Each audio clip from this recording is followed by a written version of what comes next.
प्रिय देशवासियों, आपको मैं सुशांत केस में मुंबई पुलिस की भूमिका को समझने के लिए 2090 के दशक तक ले जाता, जब दाऊद का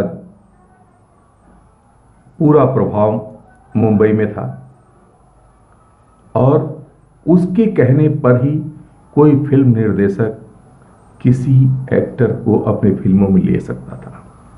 अगर वो नहीं चाहे तो किस हीरोइन को, किस हीरो को लेना है, ये संभव नहीं था उनको निर्धारित कर। अतः आपने देखा कि सलमान, शाहरुख, आमिर, सब दुनिया भर के न जाने कितने खान आ गए। एक ऐसा खान आया कि जिसको बोलने की तमीज नहीं थी, वो भी हीरो बन गया, सैफ अली खान,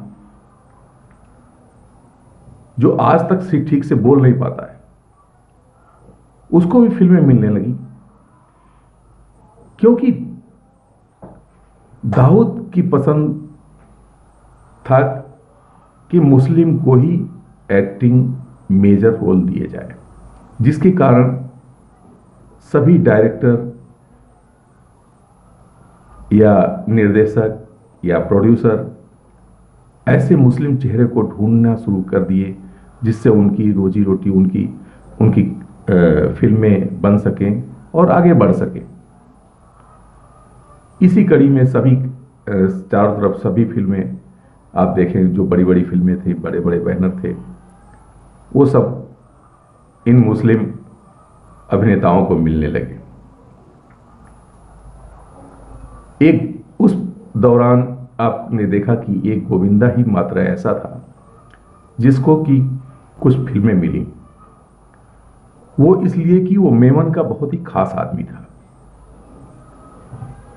शुरू से वो जब से अभिनय की दुनिया में आया, मेमन से उसके संबंध काफी अच्छे थे और मेमन मुंबई बम ब्लास्ट का मास्टरमाइंड था।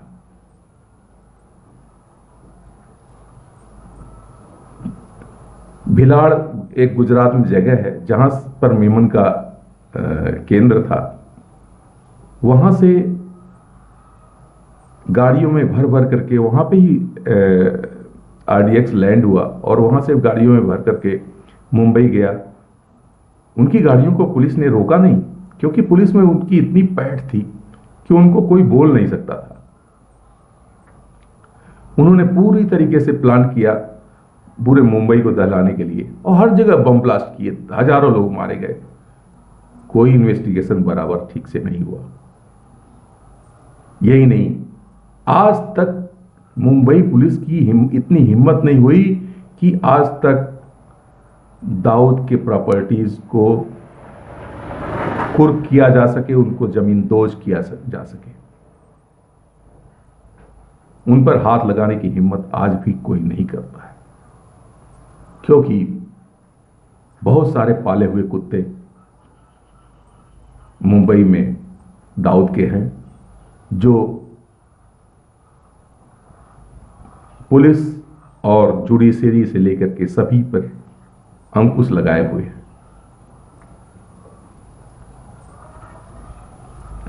आपने देखा 26/11 जो बहुत बड़ी बात की जाती है, किस तरीके से कसाव वाले मामले में किस तरीके से इतने सारे लोग शिप से घुस करके हर बड़े बड़े होटलों में चले गए, पुलिस को कहीं खबर नहीं लगी और उन्होंने मारना शुरू किया। पुलिस उस समय तक हिंदू आतंकवाद का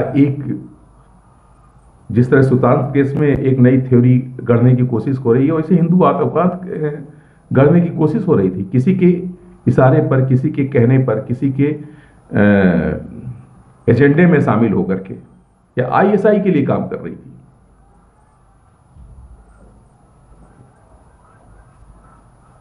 कसाव को अगर तुकाराम ने नहीं पकड़ लिया होता तो एक अलग ही थ्योरी देश में चल रही होती। और सेक्युलरिज्म का झंडा बुलंद हो रहा होता। तो सुशांत केस को मुंबई पुलिस सॉल्व करेगी, ऐसा सोचना पूरी तरीके से निराधार है। जो पुलिस कंफ्यूज हो जाती है, जो जुडिशरी कंफ्यूज हो जाती है कि सलमान खान 4-5 लोगों को रौंद देता है सड़क के किनारे सो रहे लोगों को और मर जाते हैं, और पुलिस कंफ्यूज हो जाती है कि सलमान खान चला रहा था गाड़ी या दूसरा कोई चला रहा था। पुलिस वाला जो उनके साथ था वो गवाही देता है, उसको नौकरी से निकाल दिया जाता है, उसको मानसिक विक्षिप्त बना दिया जाता है, उसके घर वाले उसको बाहर कर देते हैं। आप बताइए 500 करोड़ रुपए जो सालाना कमाने वाला एक्टर अगर 100 करोड़ खर्चा कर दे तो सारी जुडिशरी, सारे पुलिस महकमा सब बिक जाता है। ऐसे लोगों को सजा दे, हमारा सिस्टम सजा दे पाएगा? ऐसे लोगों पर क्या कार्रवाई कर पाएगा?